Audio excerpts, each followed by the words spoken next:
And Kyle, you were the first one in the room, so why don't you get the first question?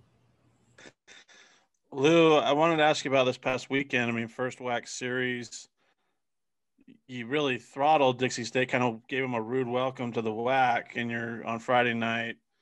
Saturday, you had to battle till the end. What'd you like from your guys in that first WAC opening series? Just where we came out ready to play. Our intensity was at a high level, and we were really moving the ball and executing. So just our readiness to play that game was unbelievable.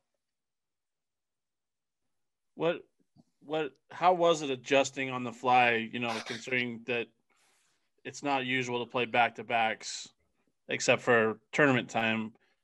What was it like making those adjustments kind of immediately after that game? Well, it was different, with our guys, because that's the first time we ever done it.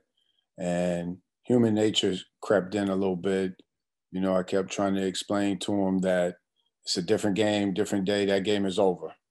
But, they came out and really jumped on them so quickly on Friday that they thought they were just going to do the same thing on Saturday. But Dixie came out and were prepared. We didn't come out with the same energy and intensity that we had that Friday. So it was a different game. So they made it a game, and we had to find a way to dig down to win it at the end. But the end of the day is winning.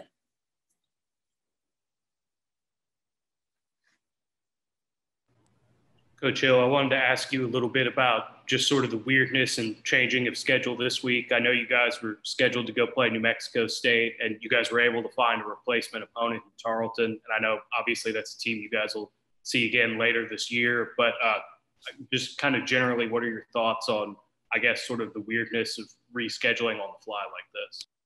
I mean, it's unusual. This whole year is unusual, right? So whatever we have to do just to get on the floor, we'll do it.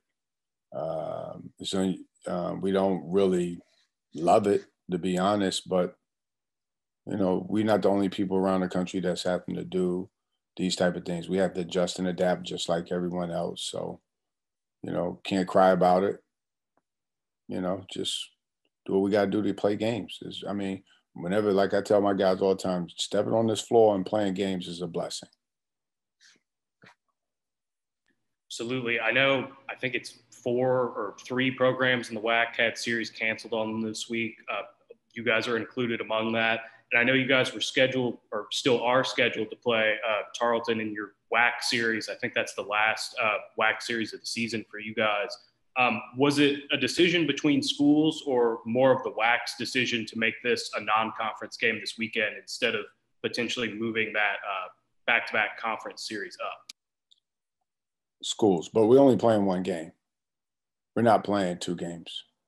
Right. I guess what I was asking more of was there any discussion of, do you know what I mean, potentially moving that series up with the possibility, you know what I mean, of using that weekend later in the year to play a replacement series? A little bit, not much though, because you would have had to do too much juggling since they're the last game I think they're our last game of the season. So we'd had to do too much juggling in between. So we didn't have too much discussion about that.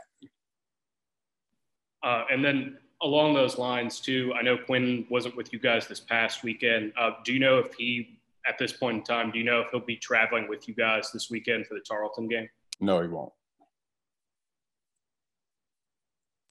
And then I asked you some about this after that Dixie State win on Saturday, but just having Javon and Jeff back in the fold. I mean, I know Jeff has only played 3 games for you guys so far, and Javon was out for about a month before returning this past week. What have you seen from both of those guys in terms of leadership and just, making their return competitively? Well, they give us a physicality. Jeff gives us a physicality in the paint, along with Sean, and Javon gives us that physicality on the perimeter, not having Q there. So they're more of our tough guys, do the dirty work, intangible type players. So when you add Jeff with Sean and Javon, now you're getting quite a bit of our toughness back. Now, when Q comes back, those are, I would say, our tough, gritty, nasty guys on that line. So we need that, and it just makes us tougher to beat. That's a good segue because I think Sean has debatably been y'all's most consistent player this year, both as a credit to his play and then also due to, some shuffling around with the roster due to injuries and other things.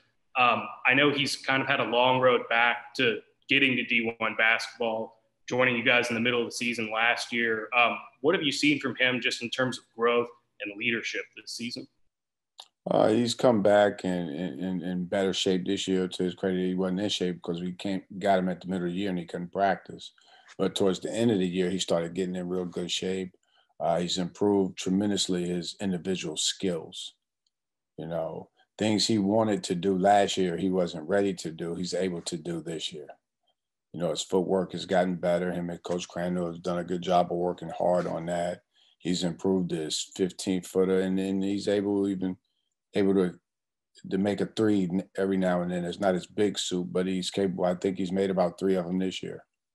It's really, and what he's done besides the last game was make his free throws. He was leading us in free throw percentage. So he's improved overall.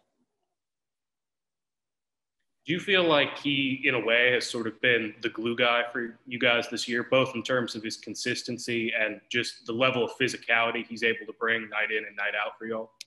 We need him to score. We need him to bring the physicality. He's been consistent all year long for us. So he's been the guy we want to get the ball to. And then he does a really good job defensively of he blocks shots and he takes charges. And he just, moves his feet well. He could guard. We switch 1 through 5 sometimes. He does a good job of guarding guards. So he's done an extremely good job all around of improving. And then I know going back to sort of the early days of his career as a freshman at A&M Corpus, obviously you have some experience coaching against him from several years ago, but I'm just kind of curious to hear it from you. What was kind of the story as far as getting him to UTRGV? Because I know there was kind of a little in-between period where he wasn't playing D1 ball. Well, he went to junior college and we recruited him from junior college. We recruited him out of high school as well. So we were familiar with him. Wanted him out of high school. We didn't get him.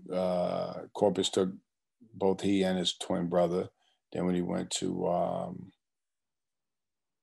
New Mexico military, we recruited him out of there, and he liked us because we had a little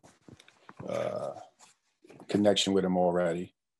And he came, and then he got hurt, at New Mexico military. I think he only played like 3 games there.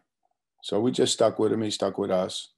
And then at semester, he decided he wanted to play again. I just think he was burned out with basketball a little bit with the injuries and those type of things. And then he decided he wanted to play again and gave us a call, gave Coach Stedman a call, and we talked about it and brought him on. We had a scholarship available, so.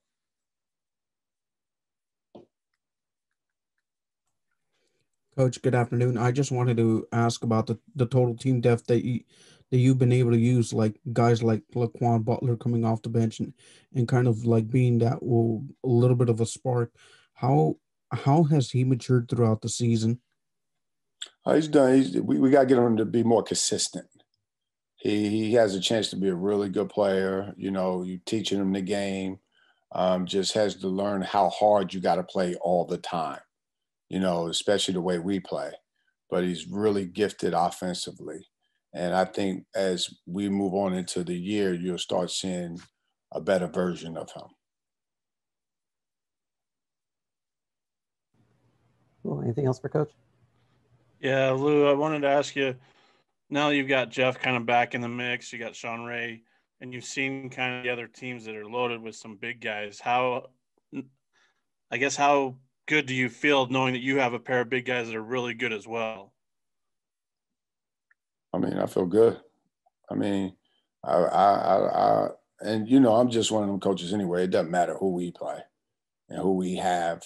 We're going to play. We're going to give it our all. But I feel good about them playing against anyone. not just in our league, in the country. I'll match them up. We'll step on the floor and just throw the ball up and let's go after it. So, and that's how I think, and I want my team to think that way. So we never, I don't give them chances to make excuses. Whatever the situation is, we do it. Whether it's win or lose, but we don't make excuses ever. Have you had a chance to look at Tarleton's film? What are you seeing there? Anything like that? Or is it you just got the news that you're going to be playing them? We've seen him play, but Billy's team's going to be really good defensively. I mean, he's going to be very physical. They're going to come at you. They're going to change defenses, and really execute offensively. His teams are always disciplined. His record might not show in wins and losses, but his team is pretty good. He's going to play it down like they're not very good right now, but his team could beat you any given day.